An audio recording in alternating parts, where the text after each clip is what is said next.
All right. Today's date is February 7th, 2022. In Gray County, Texas, I call cause number 39893 in the interest of Taylor Ray Hathcote. State. Your Honor, the state is ready to proceed and make an announcement of an agreement of the parties. All right. Present by telephone is Abby Hathcote. Are you ready, Ms. Hathcote?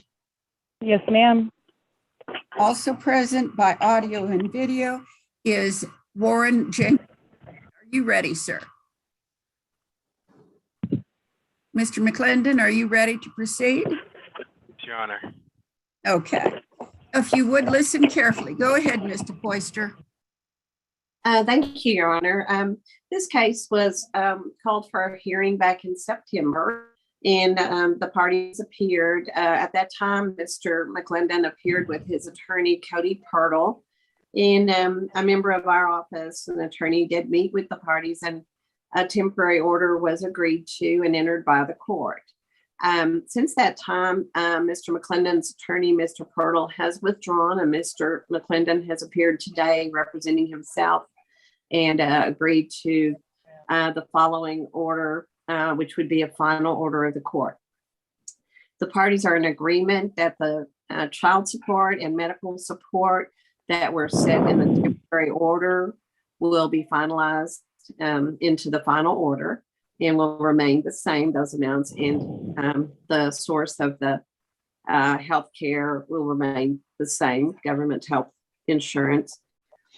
And then the issue of retroactive child support was reserved for this final hearing. And the parties have had an opportunity to negotiate and work with some figures. They've reached a compromised agreement of a retroactive child support judgment that will be effective as of the day before the date of the last, or the date of the last order, which I believe was September 13th. I signed it on September 24th, I think. Okay. So it would be effective the day before the date of the hearing. And then that amount of $7,000 will be payable at $50 a month by agreement of parties, and that payment to begin April 1st. Right.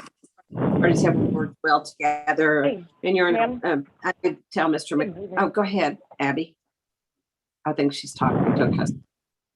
She's at work. Hathcote, are you talking to me? No, ma'am, I'm sorry. I apologize. All right, Mr. Poyster, is there anything else? No, Your Honor, I did tell Mr. McClendon I would request of the court to waive court costs. I think that was reserved for the. I am waiving court costs in this matter since you were able to reach an agreement. Ms. Hathcote, is that in fact the agreement you're making today? Yes, ma'am. And you think it's of Taylor? Yes, I do. All right. Mr. McClendon, is that the agreement you're making today? Yes, Your Honor. And you also think it's good for Taylor? Yes, Your Honor. All right. Then I'm approving the agreement. Ms. DePoyster is going to prepare that order for my signature, and I will sign off on it. There is a period of 3 business days starting now during which anybody can request a new hearing.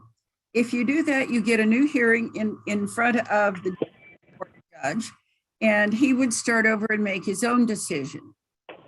When he files that within the next 3 business days, then this order starts to become, and you should get a copy of it by email or by regular mail, typically by email.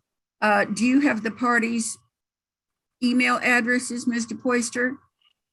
Yes, Your Honor, I did confirm Mr. McClendon's, and Ms. Hathcote indicated her information was still the same. Let me just look and see if I do have an email for her as well, Judge. All right, excellent.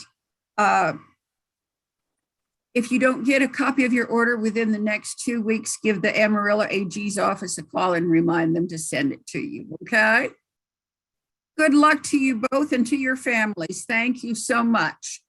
Thank you. You have a great day. You too. Bye-bye, Ms. Hathcote. Bye-bye, Mr. McClendon. Thank Thank you. you, guys. And good luck